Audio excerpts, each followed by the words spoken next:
Fala, guerreiros e guerreiras! Sejam bem-vindos ao Security Talks da Avante, aqui no canal do CT Segurança. Se você ainda não é inscrito, se inscreve, ativa as notificações para receber todo o nosso conteúdo. E além do YouTube, estamos também no Spotify. Então vai lá, procura Security Talks, já se inscreve também, que sempre tem conteúdo novo, você vai receber a notificação e saber tudo o que está acontecendo. Hoje é um episódio mais que especial. Está atualizando aqui minha página, mas eu já vi que o Coronel Sérgio Viana está com a gente também, direto de Recife. E já está entrando o pessoal aqui. Quem tiver perguntas, manda no chat, que a gente vai responder todas as perguntas até o final do nosso bate-papo. E tem muita novidade hoje. Estou aqui com o Maurício, meu parceiro de beach tênis. Eu tenho abandonado nas últimas semanas, mas meu parceiro aí, o cara que ganha todas. E com o Max. Mas antes que o Max se apresente, queria que o Maurício falasse um pouquinho dele, um pouquinho sobre a Avante também. Para quem não conhece o Maurício, que eu acho que é difícil, né? Mas quem não conhece, passar a conhecer agora. Oh, que legal. Legal estar de volta. Boa tarde a todos que estão nos vendo. O convidado hoje é mais que especial. É um cara que eu considero muito do mercado. Vocês vão ver aí que ele tem muito para falar. Cris é um cara irmão do mercado. Estamos aqui. Maurício é o diretor comercial da Avantia. Estamos aqui já há um bom tempo no mercado paulistano na parte de integração de soluções e na parte de inovação. Então, a gente criou esse espacinho para que todos aí que estão nos vendo tenham um pouquinho mais de conteúdo e poderem ter mais informação que falta no mercado, né? Então, o Cris aí é o catalisador de todos esses processos e nos convidou há muito tempo atrás a fazer parte desse processo e a gente está feliz da vida. Então, assim, estou muito feliz de novo. Tem muita coisa nova para acontecer, né, Cris? Fizemos o primeiro ao vivo na ciclovia, né? E foi muito bacana. Esperamos ter aí mais lives ao vivo, aí, vamos dizer assim, em local presencial, né? Vamos dizer assim. E eu vou apresentar o meu amigo Max Madruga, que é um parceiro, é um cara que está no mercado há muito tempo. Foi funcionário, foi gestor dele, na verdade. E foi uma grata surpresa quando nós trabalhamos juntos na Nordeste Segurança, lá em Recife. E ele foi nosso gerente operacional. E a pena que quando o cara é bom, né, bicho? Vem o time de fora e leva embora, não tem jeito. Então, o passe dele ficou muito caro, aí eu não consegui bancar o passe e levaram ele embora, mas levaram ele embora, ele fez um trabalho legal na área de transporte de valores e eu vou deixar ele contar um pouco da história dele para vocês. Então, Marcos, seja bem-vindo. Obrigado por estar aqui. E a minha primeira pergunta é você falar um pouquinho de você, o que você faz e contar para o pessoal, tá bom?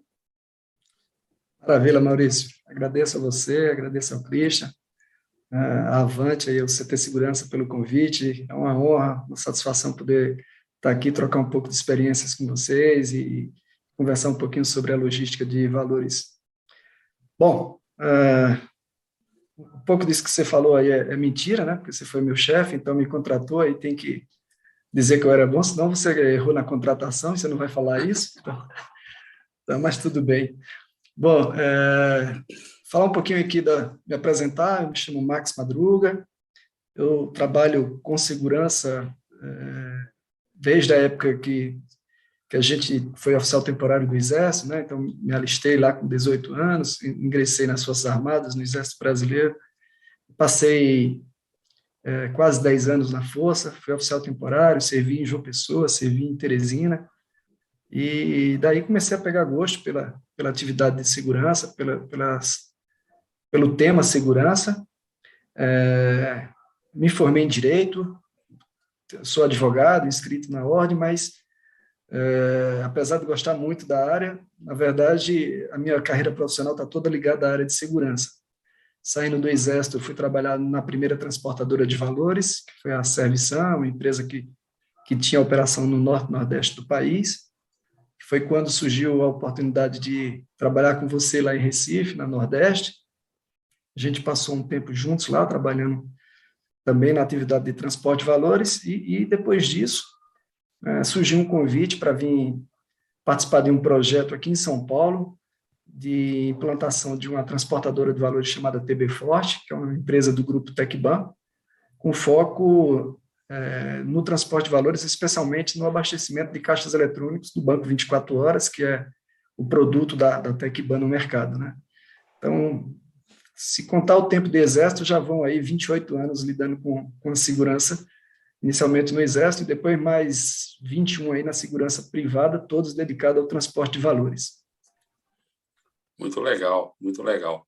Primeiro, parabéns aí pela trajetória, eu conheço você, sei da sua competência, então tem muita coisa para acontecer ainda que eu sei, então parabéns. Mas vamos começar aqui para a gente iniciar o nosso bate-papo. Na gestão de segurança, né, na logística de valores, né, por que esse trabalho é tão desafiador? Você pode falar para a gente por que ele é tão desafiador? Bom, vamos lá. Maurício, quando a gente fala em ser gestor da área de segurança, isso já, por si só, já é um desafio, né? A gente já tem aí um grande desafio profissional pela frente, e especialmente nos dias atuais, em que você tem ali uma balança que, de um lado, está a escassez de recursos para investimento. A gente está vivendo um momento da economia bastante desafiador no país, e as empresas estão bastante preocupadas com seus orçamentos, e investir em segurança, nesse momento, não é uma coisa que toda empresa está disponível de fazer. Por outro lado, do outro lado da balança, você tem aí um aumento dos índices de roubo, de furto, de fraudes, de cyberataques acontecendo. Então, a empresa ela se coloca num dilema de equalizar seu orçamento, mas a necessidade de investir para manter seu patrimônio, o patrimônio sob sua responsabilidade intacto. Então, isso já é um desafio para o gestor de segurança. E quando você fala de transporte de valores, você está falando de um produto que é dinheiro em espécie. O bandido, ao roubar uma transportadora de valores, um carro forte ou um caixa eletrônico, ele não precisa revender o produto, ele não precisa negociar esse produto, esconder esse produto para vender depois, né? Não tem receptador. É o produto final, ele está com dinheiro em espécie, e ali é dividir e gastar. E, somado a isso, é uma atividade que é desenvolvida com profissionais de segurança armados, amparados por uma legislação específica sobre gestão gestão e regulamentação da Polícia Federal. Então, quando acontece um determinado ataque a uma atividade de logística de valores, normalmente esse ataque está envolvendo violência, está envolvendo risco de morte, está envolvendo um evento de grande monta. Isso acaba indo para a mídia, acaba sendo levado para a imprensa, e vários questionamentos são feitos, né? Então, o desafio da logística de valor, da gestão da segurança na logística de valor, está relacionado a esses aspectos aí. A violência nos ataques, o produto final já ser o dinheiro em espécie, e a necessidade de você ter um investimento de segurança que consiga capitanear toda essa medida de defesa para evitar que essas ocorrências sejam repetitivas na atividade. Entendi. E essa é uma opinião minha, tá, Marcos? Não é uma opinião sua, e você fique bem à vontade. Mas eu acho que a nossa legislação com relação ao armamento do carro forte, ela é retrógrada, ela é limitadora. Eu acho que você não pode ter um armamento pesado dentro do carro forte, porque a lei impede você ter um armamento que você possa confrontar o ataque de uma forma mais igual, né? Então, esse é um ponto de vista meu, obviamente, e eu acho que isso é uma desvantagem gritante num processo como esse, né? Então, é isso aí, só coloquei para vocês. E como anda? Não sei se você quer dar alguma opinião, fica à vontade. Né? Não, assim, gestão de segurança não é uma matemática exata, né? Cada pessoa vai ter um pensamento e uma linha de raciocínio a respeito desse tema. Mas o que a gente vê no mercado aí inclusive isso cresceu de um tempo para cá de forma bastante significativa, são roubos a agências bancárias e bases de empresas de vigilância para roubar arma. E olha que as empresas de segurança, elas têm um armamento, como você falou, de um calibre menor, né? Um calibre 38, no máximo um calibre 380, um espingarda calibre 12, e você vê que há interesse do crime em obter essas armas. Então, quando você pensa em aumentar o calibre das armas na mão de uma atividade de segurança privada, você tem dois caminhos: inibir um ataque ou gerar uma atratividade maior para o roubo dessa arma, que vai trazer depois uma consequência maior contra a própria atividade. Então, é uma discussão muito intensa que existe no mercado. Existem profissionais que são extremamente favoráveis à disponibilização de armas de grosso calibre para o transporte de valores, e existem profissionais que entendem que não é o caminho, que o caminho é outro, as medidas de defesa têm que ser diferentes. Eu nunca tinha pensado por esse lado.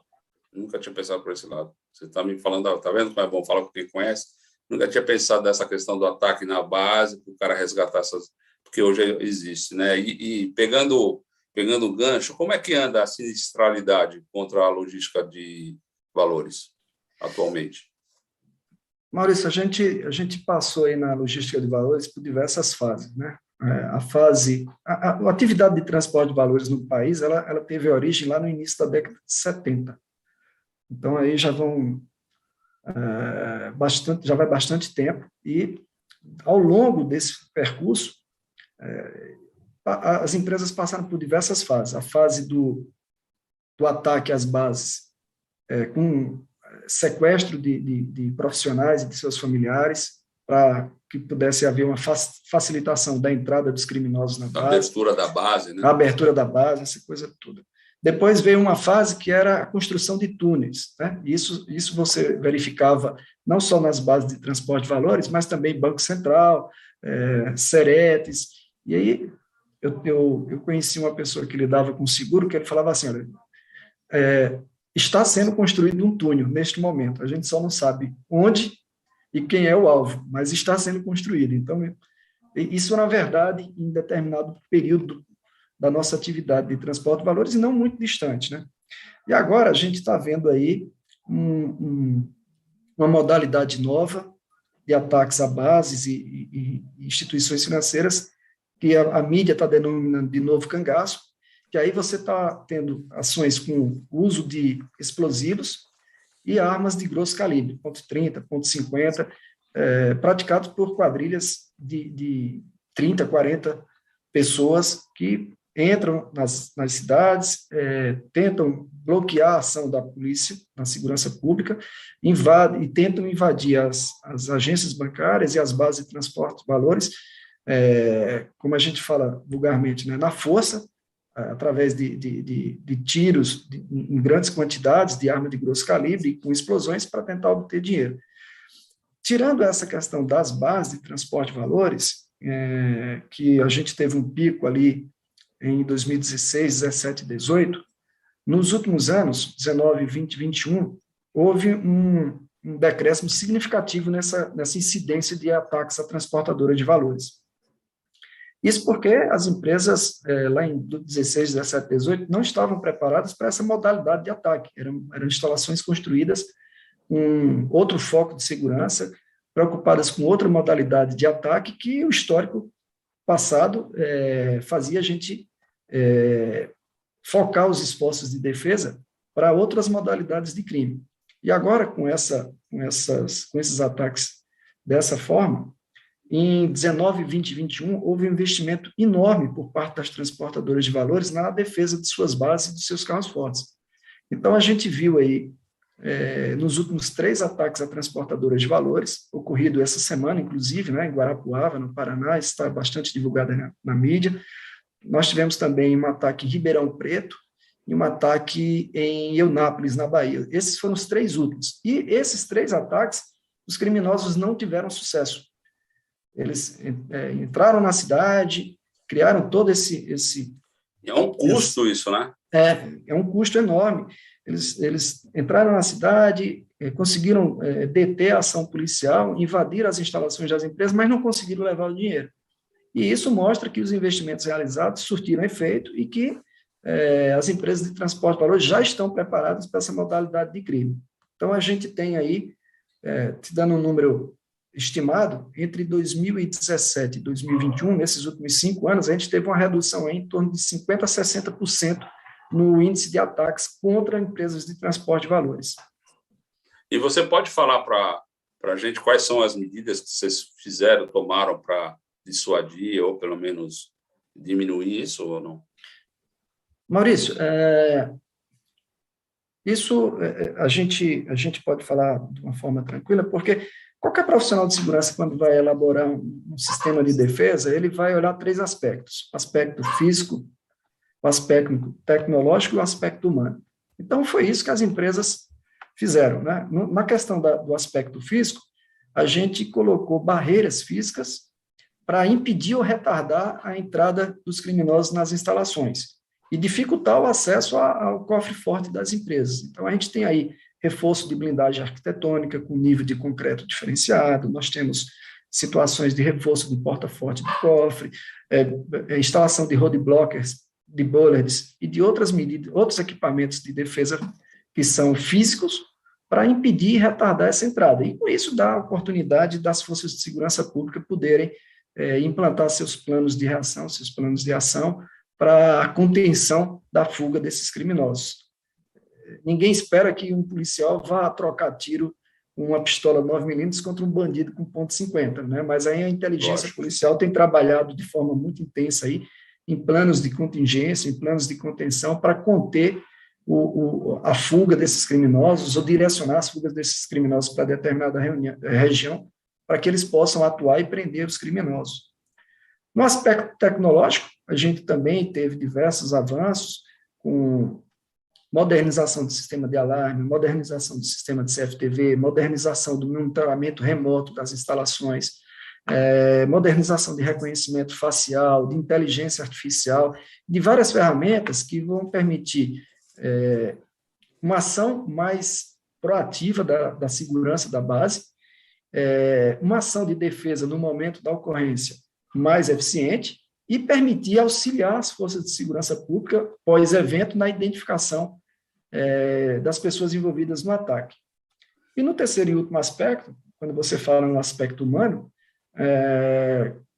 diria eu, talvez o principal aspecto dentro de um sistema de defesa, porque não adianta você ter as instalações, os equipamentos, os sistemas, e quem deve operar e acionar ele não está pronto, não está preparado, não vai...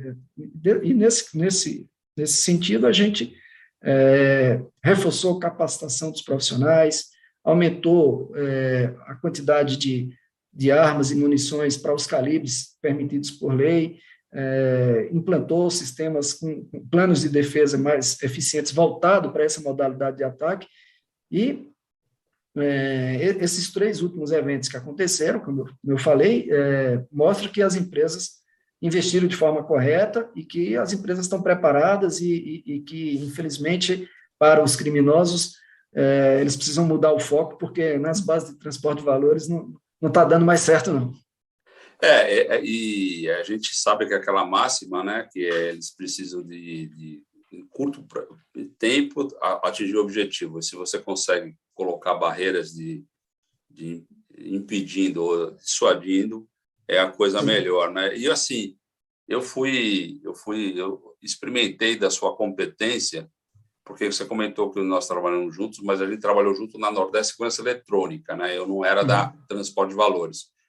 Porém, eu me lembro muito bem, quando você chegou lá, você implantou um sistema de comunicação entre os pronto-atendimento dos patrulheiros que a gente tinha, que não tinha processo, não tinha nada, e deu uma melhoria gritante na comunicação, no entendimento e atendimento, obviamente.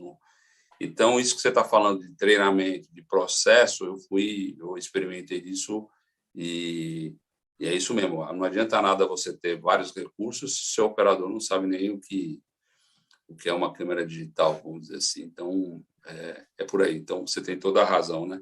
E falando um pouco, mudando um pouco do lado do balcão, né, vamos dizer assim, como que os órgãos públicos, o setor público está suportando, ajudando? O que eles fazem do lado de vocês? Aí? O que você pode dizer sobre isso?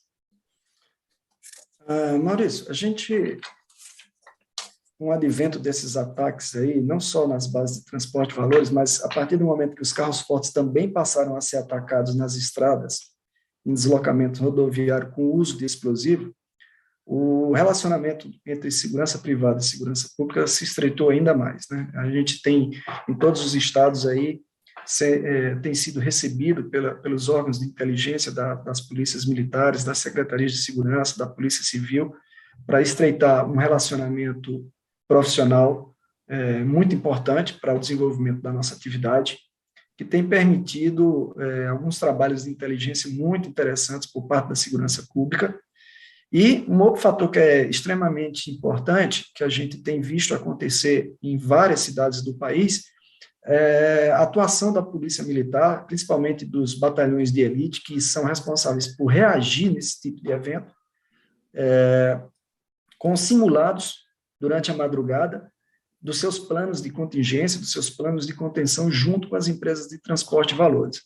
E a segurança privada tem dado o apoio necessário, sempre que é solicitado, para permitir que a segurança pública possa ter os meios necessários para intervir nessa modalidade de ocorrência, né?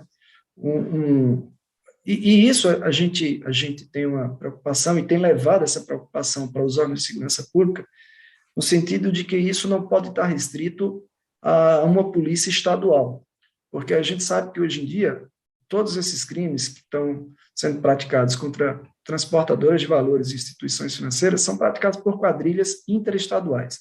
Então, o bandido sai da sua cidade de origem, num determinado estado, e vai integrar uma quadrilha que vai atacar um banco ou uma transportadora de valores em outro estado, ou um carro forte que está em deslocamento entre duas cidades que cruzam algumas fronteiras. Então, se não houver uma interação policial entre as polícias dos diversos estados e a polícia federal, para que se combata essa modalidade de crime contra as instituições financeiras e as transportadoras de valores, esse crime vai continuar acontecendo de forma frequente no país. Então, a gente tem visto que essa interação, essa troca de informações e essa preocupação com os treinamentos das forças policiais tem se intensificado e tem trazido bastante resultado positivo para a sociedade.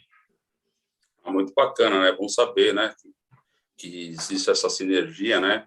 Eu acho que, sem dúvida nenhuma, o apoio do órgão público é primordial, até nessa questão de inteligência. Eu acho que, eu me lembro quando eu trabalhava no Grupo Nordeste, o trabalho de inteligência era muito forte, de informação, de tentar antecipar um ataque, tanto em carro forte ou na base, enfim, era um trabalho, e existia também uma sinergia entre as empresas, de se conversarem e alertarem de um possível ataque, um possível sinistro que poderia acontecer. Eu me lembro muito bem disso, e funcionava, né? Funciona, obviamente, funcionava, não, funciona bem até hoje, deve ter até melhorado mais, até porque não é minha praia, mas eu respirava um pouco disso, porque eu vivia dentro de uma empresa de transporte de valores. Agora, uma curiosidade aí para o pessoal que está nos vendo, né? A área de segurança de uma empresa de logística de valores, ela tem quais atividades? Bom, aquela visão antiga de que o gestor de segurança toma conta daquele vigilante que cuida de cara crachá para controle de acesso, ela tem que morrer, né? Isso já está ultrapassado, já não existe mais, e a estrutura, não só nas empresas de segurança, mas em todo o segmento de mercado, elas estão cada dia mais enxutas, e quem está trabalhando dentro das empresas começa a absorver determinadas responsabilidades inerentes à sua atividade, e o trabalho fica cada vez mais intenso, mais forte, né? Então, eu vou citar o exemplo de onde eu trabalho, da minha responsabilidade como gestor na empresa onde eu atuo profissionalmente atualmente. Então, além da gestão de segurança propriamente dita, do cuidado com a segurança das instalações físicas, da operação de transporte e custódia de valores, eu estou responsável também por áreas de gestão de risco, por áreas de continuidade de negócio, por área de prevenção à lavagem de dinheiro, que é uma legislação que afeta diretamente as transportadoras de valores. Nós somos um braço da Polícia Federal junto ao COAF para a questão de prevenção à lavagem de dinheiro. Isso está normatizado não só na Lei de Prevenção à Lavagem de Dinheiro, mas também dentro de instrução normativa da própria Polícia Federal. Atuo auxiliando a empresa na Lei Geral de Proteção de Dados. Então, o leque de atividades hoje dentro de uma área de segurança, ele é muito intenso, muito extenso, e o gestor tem que ter um nível de conhecimento que possa ter uma visão macro do negócio da empresa. O gestor de segurança que vai trabalhar numa empresa, uma empresa de ponta, e que tem aquela visão de que ele vai cuidar exclusivamente da segurança física das instalações e do guarda que está lá na portaria fazendo cara crachá, a tendência de ter insucesso é muito grande, né? Primeiro que nem esse vigilante existe mais. Hoje o vigilante está mais qualificado, mais especializado, ele lida no trabalho dele com tecnologia o tempo inteiro. Então, o gestor de segurança ele precisa ter uma visão macro do negócio, está preocupado com o orçamento da empresa, em buscar reduzir custos e trazer oportunidades de maior produtividade para a empresa, para auxiliar a empresa no negócio dela como parte integrante do negócio, e não como uma área que só gera custo e não traz receita para a empresa. Então, a visão do gestor de segurança precisa estar muito modernizada em relação ao ambiente de negócio que a gente vive atualmente. Isso é bacana, né? Isso, o Christian sabe disso, a gente sempre nas nossas lives, a gente fala que o gestor de segurança tem que ter aquela visão 360 graus, entender do negócio, da continuidade do negócio, saber que ele é importante para a geração de resultado, ele faz parte do processo, ele não é fim, ele faz parte de um processo como um todo. Então, bacana, é bacana ouvir isso e é bacana saber que tem essa visão. Desculpa me interromper, mas não, pode falar.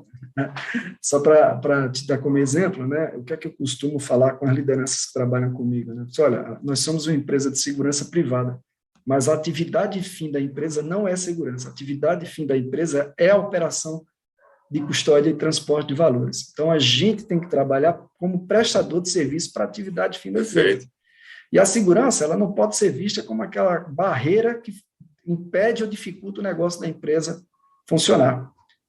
Seria muito bom se a gente fechasse todas as portas e janelas com alvenaria, ninguém entra e ninguém sai, está tudo seguro. Mas aí não tem negócio. A empresa não fatura, não tem dinheiro para sobreviver. Então, a segurança ela tem que ser no melhor nível possível, desde que não impacte a atividade fim da empresa. Então, esse é o objetivo do gestor de segurança, dar o máximo de segurança e proteção para o negócio da empresa, sem gerar impactos e barreira para que o negócio se desenvolva. Né? Entendi. Não, você tem total razão, é isso mesmo. E como é que anda a mão de obra do setor?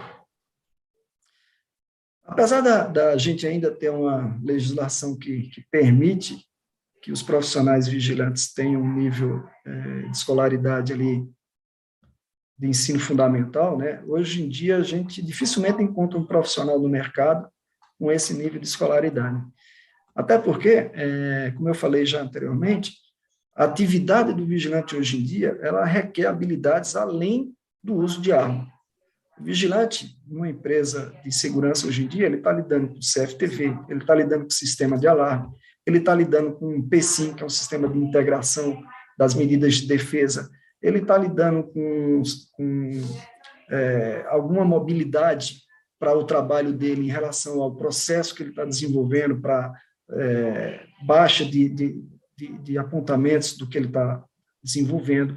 Então, é um vigilante que ele precisa ter conhecimento em informática, conhecimento em tecnologia, conhecimento em sistemas, e isso fez com que a qualificação do vigilante no mercado tenha crescido nesses últimos anos. Então, a gente tem aí um leque de profissionais com um bom nível de escolaridade, que permite, inclusive, o próprio desenvolvimento dele dentro das empresas. Na empresa que eu trabalho, por exemplo, a gente tem diversos casos em que o profissional começou desenvolvendo atividade de vigilante e hoje é uma liderança de nível coordenação dentro da base por conta dessa qualificação e por conta da preocupação que ele tem com o seu próprio desenvolvimento profissional. Então, dentro do transporte de valores, especialmente, né, eu não consigo te dar um cenário aqui do mercado de segurança patrimonial, Lógico.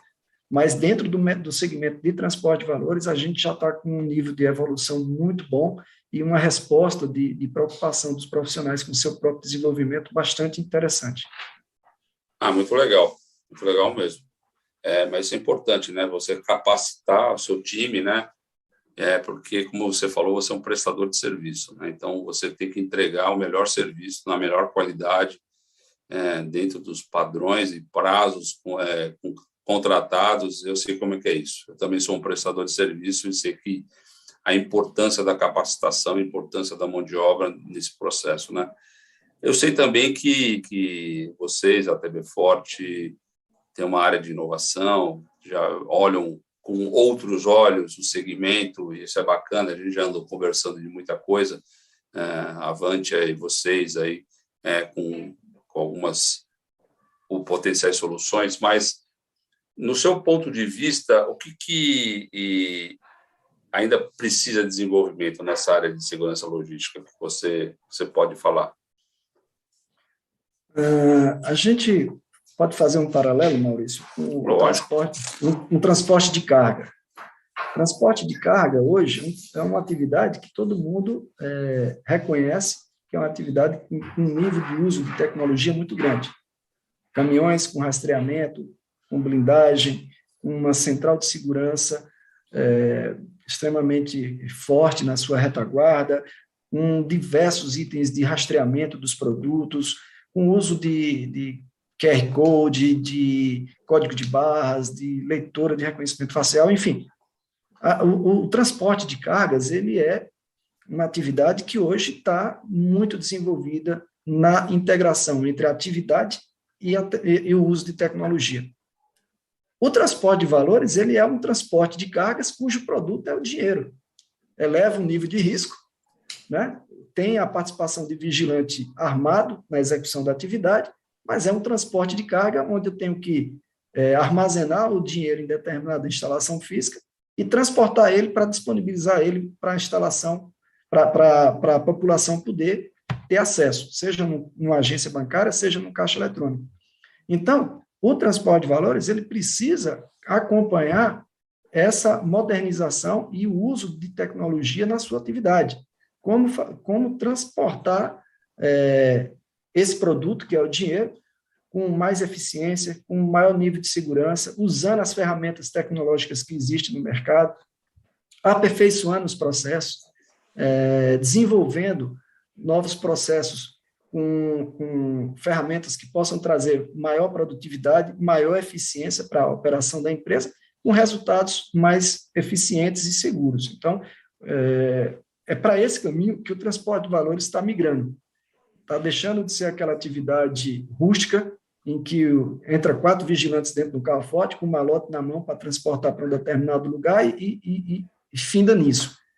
O transporte de valores hoje, não só a custódia de numerário nas bases, mas a própria atividade no carro forte está se aperfeiçoando, está integrando tecnologia que está aí disponível no mercado por diversas empresas e integradores e trazendo essa tecnologia para a sua atividade para buscar justamente esse aumento na produtividade, na eficiência e na segurança do processo.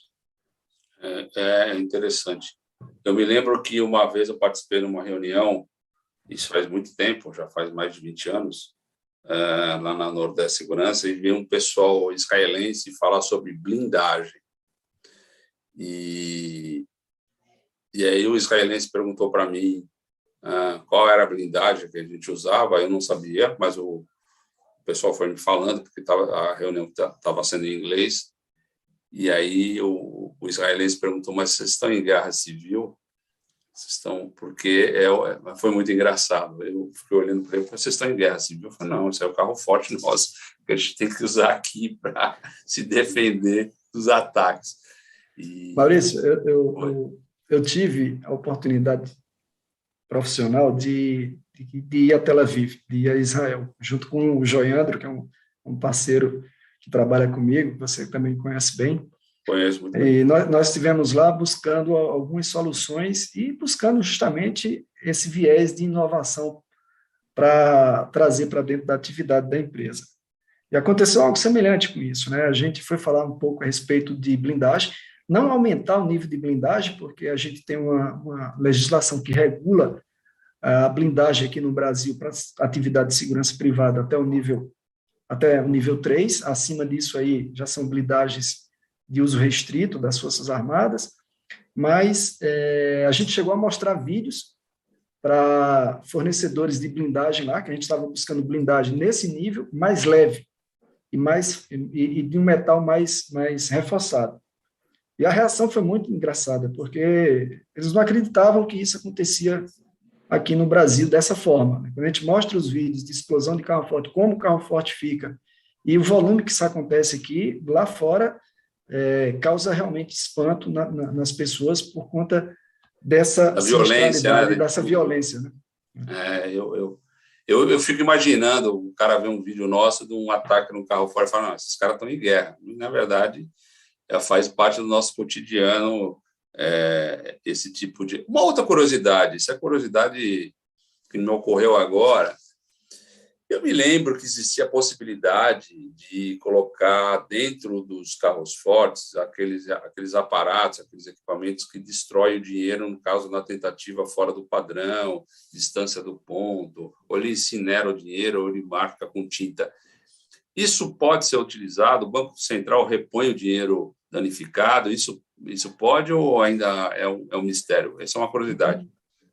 E isso está em uso, Maurício. Isso está em uso. Está em uso, então. Está em uso, está em uso. O Banco Central regulamentou essa questão do entintamento de cédulas, né? E as instituições financeiras usam isso já em suas atividades. Isso permitiu uma redução significativa também de ataques à caixa eletrônica. Se você puxar na sua memória aí, aqui em São Paulo mesmo, teve ano, que eu não vou me recordar exatamente qual agora, que toda madrugada tinha um estabelecimento invadido e uma explosão em caixa eletrônica. Era um número absurdo. E a gente não vê mais isso acontecer. Não vê porque houve uma reação por parte das instituições financeiras e das empresas que operam caixa eletrônico, especialmente o Banco 24 Horas, no sentido de adotar ações de defesa, e uma delas foi o entintamento de cédulas, que tinham a finalidade de simplesmente desestimular o ataque, porque ele não ia ter como usar o recurso depois do roubo. Lógico. Né? Então, isso está em uso, isso é possível. A gente viu agora recente o ataque à Serete do Banco do Brasil aqui, no interior de São Paulo, se não me engano, Araçatuba, em que os bandidos conseguiram entrar na instalação do Banco do Brasil, mas chegando lá, a instalação estava com um cofre dilacerador de cédula que dilacerou e entintou as notas. E os bandidos saíram de um ataque sem dinheiro na mão, né, sem recurso. Então, realmente, existe um investimento hoje muito grande, não só das instituições financeiras, mas também das transportadoras de valores, em medidas de defesa. E isso está fazendo o nível de sinistralidade no país cair consideravelmente, né? O que é muito bom para a sociedade como um todo, porque isso acaba se revertendo em custo para os bancos e para a própria sociedade. Porque o investimento é alto, mas eu fiquei feliz de estar sabendo que está usando, eu não sabia. Eu participei desse momento de transição, porque era uma tecnologia nova. Nós chegamos até no Grupo Nordeste, tem um carro com esse aparato, mostrando numa feira na ExpoSec, eu me lembro muito, foi um sucesso, todo mundo vendo os malotes eletrônicos, que eles chamam, os malotes eletrônicos. Mas é bacana saber que tem essa alternativa, que isso está acontecendo, que está dando resultado. Agora... Quando você tiver a oportunidade de fazer alguma transação no Banco 24 Horas, você vai olhar que lá tem um adesivo mostrando que esse equipamento possui sistema de entintamento de cédulas. Então, você vai ver que tem lá uma informação. Você até avisa o cara, não perder tempo. Não perde seu tempo, que você não vai ter sucesso aqui. É a história da travinha na direção, né? O cara olha para a travinha de direção, vou no cara que não tem. Enquanto o cara não aplicar, vai criando oportunidade. Agora, um dos riscos que eu sei que é natural, qualquer empresa tem, mas principalmente numa empresa de logística de valores, onde mexe com dinheiro, é a infidelidade, né? É natural, isso existe, ser humanos trabalhando, são gente que está mexendo com dinheiro todo dia. Como é que vocês trabalham ou tratam esse processo? Bom, essa não é uma questão exclusiva das transportadoras de valores e bancos, né? A gente tem situações em diversas indústrias em que tem a produção de itens de alto valor agregado ou de itens como chip de celular, microchip de sistemas eletrônicos que trabalham com joias, enfim, tem diversas indústrias, diversos segmentos do mercado em que, infelizmente, acabam gerando uma atratividade para os próprios funcionários que trabalham nas empresas e infidelidades acabam acontecendo. Maurício, de novo, eu vou te falar que eu acho que isso não é ensinar a roda, né? Não é inventar.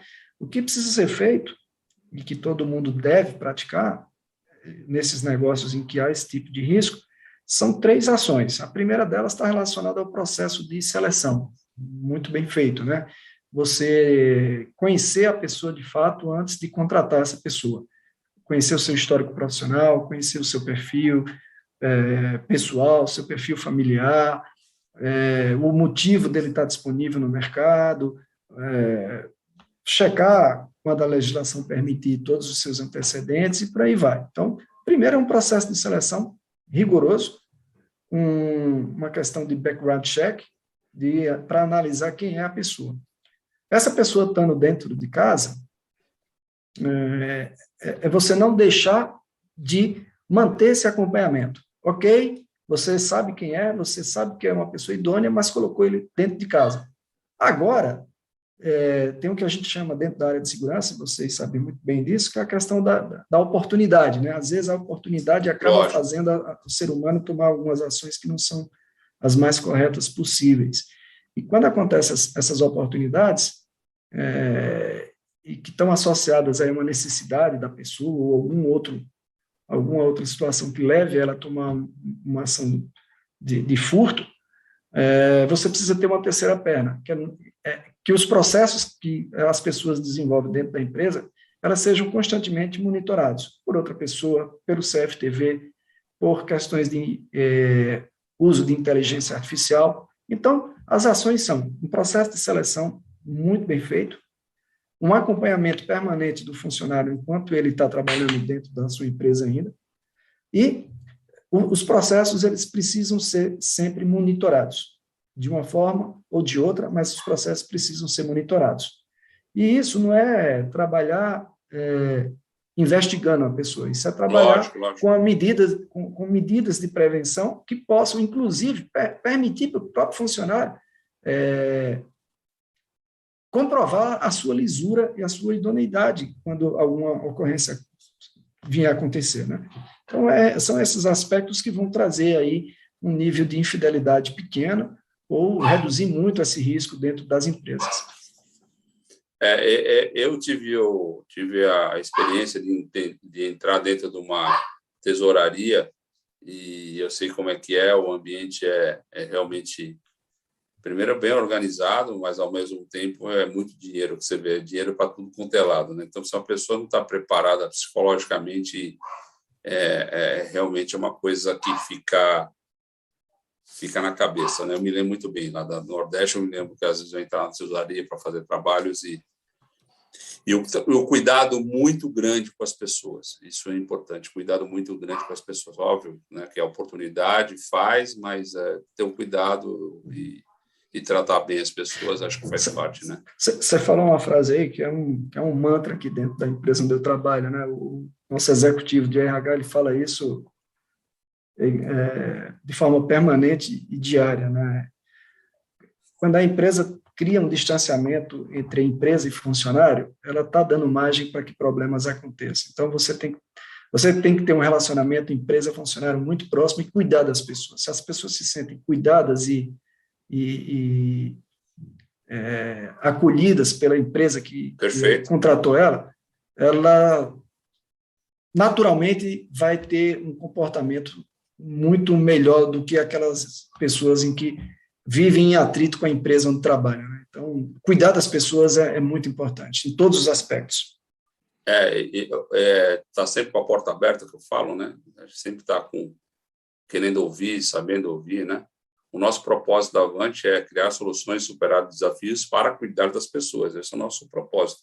E as pessoas estão do lado de fora, acho que são os nossos clientes, mas estão os nossos funcionários, os nossos colaboradores, o pessoal que faz parte do time, acho que é bacana. A gente tem uma preocupação e, hoje em dia, cada vez mais, um cara que trabalha na tesouraria tem o seu talento e a gente segurar talentos está cada vez mais difícil, né? Porque está muito rápido as coisas. Então, é isso que você está falando, tem que ter ouvidos, você tem que fazer uma relação muito aberta, um canal direto, uma forma limpa, mostrar a comunicação para onde a empresa vai, mostrar para ele quais são as condições, enfim, deixar tudo claro na mesa.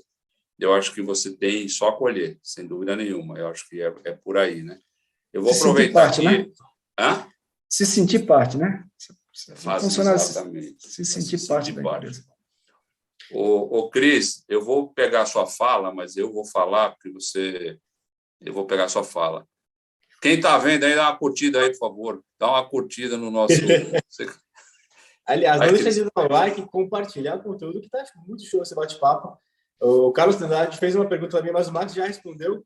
Mas eu quero aproveitar e agradecer o pessoal que está aqui online com a gente. O professor Silvano Barbosa está na área também falando assim: Maurício, nosso sommelier de vinho e de tecnologia. Silvano, figura. Aí sim, o Grinaldo Araújo, o Ricardo Albino está com a gente, o Carlos Trindade, que eu já citei, o Claudinei Barroso, o José Carlos está com a gente também, o Thales, Gabriel Tavares, HP Consultores, o pessoal do marketing da Avante também, o Mário está na área, a Binelli Lisboa, Silvio, Tomi. Muito bom. Muito obrigado, pessoal. O pessoal que não se manifestou lá, deixa seu like, é muito importante para a gente. E quem quiser ver depois o episódio, né, você pode ver no Spotify e outras ferramentas aí que o Cris vai falar depois. Mas a gente ainda não está acabando, tem mais uns 10 minutinhos. E eu ia perguntar para o Max a questão que é gritante e atual, que hoje a população está usando os meios digitais, né, para fazer transações financeiras, né? O famoso Pix, o famoso, enfim, todas essas transações. E aí, isso vem impactando no setor? Como é que está acontecendo isso? Me fala um pouquinho disso aí, por favor. Bom, Maurício, primeiro é importante falar que existem duas tendências no mercado acontecendo no uso do numerário, né? Primeiro, um aumento de parcela da população usando meios digitais de pagamentos e de compras. Isso é uma questão que está, inclusive, na mídia. Por outro lado, que também não tem, que está acontecendo, mas não é tão divulgado, é que existe uma outra parte da parcela da população se bancarizando e passando a usar dinheiro. Nós temos aí situações, por exemplo, durante a pandemia, da necessidade que o Banco Central teve de colocar em operação a cédula de R$200. Por quê? Porque o governo estava distribuindo o auxílio emergencial para as pessoas que estavam precisando naquele momento de pandemia, e o volume de dinheiro e de pessoas precisando acessar o dinheiro em espécie foi tão grande que o Banco Central precisou tomar uma ação para ter capacidade de produção de dinheiro no país. Então, isso mostra que mais gente entrou no sistema financeiro, nesse caso especificamente aí em contas na Caixa Econômica, mais gente passou a sacar dinheiro, mais gente passou a usar dinheiro. Então, está tendo uma tendência que elas estão se contrapondo. Uma no sentido de passar a usar meios digitais e outra no sentido de bancarizar a parcela da população que está passando a usar dinheiro. Esse é um aspecto. Outro aspecto é que a gente vive num país de dimensões continentais, isso é falado a todo momento, né?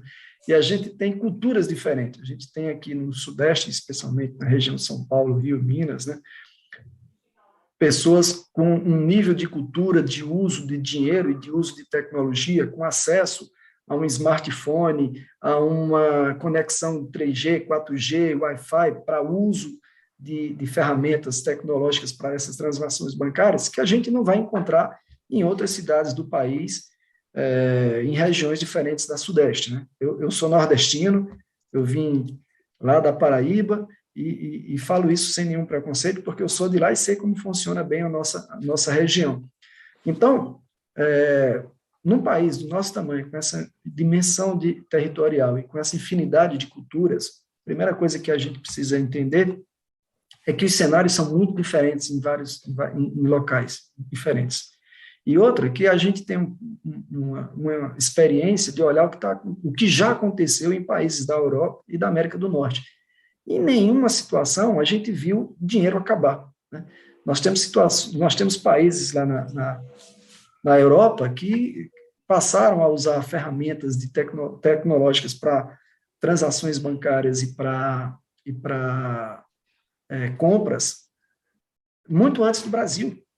E existe transporte de valores, existe dinheiro, o dinheiro continua circulando e ninguém fala em acabar transporte de valores ou acabar célebre, porque é uma coisa que não vai acontecer. Agora, você imagina um país pequeno, lá na Europa, que já poderia ter acabado com isso, não acabou. Imagina o Brasil com essa dimensão, com essa diversidade de cultura. Hoje, ainda é comum empresas pagarem folha de pagamento de seus funcionários em dinheiro em espécie. Então, o dinheiro no país, ele continua sendo movimentado em volumes muito altos, muito altos.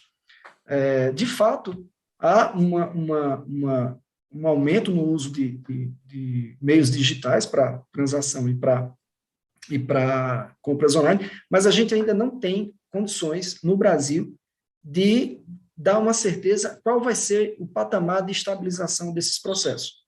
Então, a gente não consegue ver hoje, de forma nítida, o quanto da população vai usar meios digitais, e apenas isso, o quanto da população vai usar dinheiro em espécie. O fato que eu posso te dizer é que, e aí porque a gente trabalha com isso, né, que sim, existe uma movimentação de dinheiro no país ainda muito grande, nos níveis praticamente iguais ao de antes da pandemia, e a gente está extremamente tranquilo em relação a manutenção da nossa atividade, porque não dá para ter, nesse momento, uma visão clara de como o país vai se comportar nessa estabilização entre os meios de pagamento, tá? Eu concordo com você.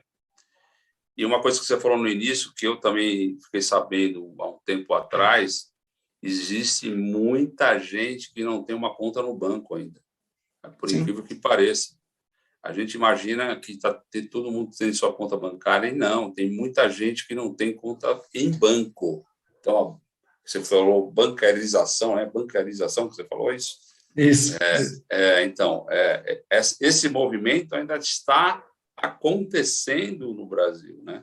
Então, então eu acho que eu concordo com você. E tem o mercado sudeste, vamos dizer assim, está um pouco sul-sudeste, um pouco mais amadurecido no quesito de infraestrutura, infelizmente, eu falo isso porque eu morei no Nordeste, tenho uma filha paulistana e tenho um filho nordestino, que nasceu em Recife. Então, gosto muito de Recife, gosto muito da região Nordeste, mas em certas áreas ainda sofrem com esse problema. Então, eu acho também que ainda o contraponto não tem, como você falou, não dá para medir, e tem muito mercado para a área aí de transporte de valores. Então, o Max vai ter que ter mais 500 carros fortes, eu acho, para fazer o gerenciamento aí dessa moçada aí no campo, né, Max? Tomara, né, Max? Tomara. O que acontece é que, assim, vamos supor que 10 pessoas usavam o Pix, né? 10 pessoas usavam o Pix. E aí 16 pessoas passaram a usar Pix. O que vai para a imprensa é assim, olha, o uso do Pix aumentou em 60%. E aí fica aquela sensação que é 60% da população. Não é 60% em cima de quem usava e de quem passou a usar. Então, cria a sensação de que o dinheiro em espécie perdeu a sua finalidade. E não é isso que está acontecendo, né? Muito pelo contrário, a gente tem tido aí um volume imenso de trabalho para transportar dinheiro e disponibilizar dinheiro para a população. Eu imagino que e assim, essa atividade, de novo, eu sei como era uma atividade, entre aspas, nervosa, porque você tem liquidez, né? Então, aquilo que você falou no início, né? Uma coisa é o cara roubar um carregamento de laptop, mas ele vai ter que revender esse laptop, vai ter que achar alguém que compre para depois revender, e aí começa toda uma outra cadeia que uma coisa muito... E quando você fala de dinheiro, a liquidez está ali, o cara pegou e, como você falou, divide entre eles e um abraço. Mas, assim, a gente está terminando, Max. Eu, primeiro, assim, de coração, queria agradecer a sua estada aqui, tá? Cada vez que eu converso com você, eu aprendo um pouco mais. Então, aprendi mais um pouquinho hoje. E você está de parabéns aí pela sua trajetória profissional. Espero que você continue crescendo, que você merece. E a gente vai te convidar de novo, logo mais aí, talvez num presencial, né, Cris? Fazer um bate-bola aí com um monte de gente. O Marcos seria uma pessoa legal para ter. A gente está estudando algumas coisas, o Cris aí, o Cris, a Avante, a CT Segurança, estamos estudando aí outras formas de apresentação também. Isso é uma novidade para quem está nos vendo. Então, logo aí a gente vai ter também novidades. E você, Marcos, vai estar no hall aí das pessoas que a gente vai convidar, tá? Então, assim, de coração, muito obrigado. Obrigado pela presença, pelo seu tempo. Eu sei que é corrido. E eu deixo você para falar alguma coisa, deixar um recado pessoal. Depois o Cris aí encerra a nossa live. Maurício, obrigado. Eu quero novamente reforçar toda a minha gratidão aí pelo convite, pela Avante e o CT Segurança, na pessoa de você e do Christian, e me colocar à disposição. É sempre bom trocar experiência, é sempre bom conversar de segurança, assim como outras áreas, né? Segurança é aquela atividade que, quando você é pego, você não consegue mais largar e vive disso, né? E principalmente a gente que tem uma atividade que gira 24 horas por dia, 7 dias por semana, ou você tem perfil para isso, ou você não consegue trabalhar na área, porque você tem momentos que você é acionado de madrugada, fim de semana, feriado, e se você não tiver realmente envolvido com a atividade, se não for uma coisa apaixonante para você, que você acorde feliz de ir para a empresa trabalhar na área de segurança, mesmo com todo o estresse, com toda a tensão, com a preocupação do que pode acontecer no momento seguinte, você não vai ser um profissional de sucesso nunca. Então, trocar experiência com pessoas como vocês é muito bom, porque enriquece a gente e impulsiona a gente a caminhar para frente sempre com mais conhecimento e mais experiência e mais assertividade nas nossas ações. Então, muito obrigado, Maurício, muito obrigado, Christian. Eu deixo um abraço aqui a todo mundo que está nos assistindo. Obrigado. Muito bom, pessoal. Quero agradecer a presença de todos vocês. Max, Maurício, muito obrigado pela presença de vocês. Pessoal, você gostou desse conteúdo, ele fica salvo na nossa playlist. Se você não conseguiu assistir tudo ou compartilhar com alguém, é só procurar como Security Talks. A gente tem toda a nossa programação ali com ordem de datas. Então, se inscreve no canal, procure Security Talks e também não deixa de seguir no Spotify, que você pode ouvir todos os nossos conteúdos e sempre vai receber conteúdo novo do Security Talks. Então, coloca, além de seguir, além de escutar, coloca lá para seguir, que você fica sabendo em tempo real, sempre tem um conteúdo novo. Fechou? Toda quarta-feira, 17 horas, estamos ao vivo. A gente se vê semana que vem aqui no canal do CT Segurança com o Security Talks. Você já pensou em transformar o seu futuro com menos de R$1 por dia? Sendo um membro do CT, você tem acesso a cursos e conteúdos ilimitados, alavanca a sua carreira no mercado e pode conseguir aquele aumento que tanto queria. Você também pode usar o nosso cowork, que fica em um dos bairros mais bem localizados de São Paulo e conseguir muitos contatos para futuros projetos. E não para por aí, sendo membro, você tem acesso ao nosso clube de benefícios com descontos exclusivos em produtos e serviços pensados para você. E tudo isso por apenas R$ 29,90 por mês. Experimente por 7 dias grátis. Seja um guerreiro da segurança. Acesse ctsegurança.com.br, clique em Seja membro. Seja membro, seja CT.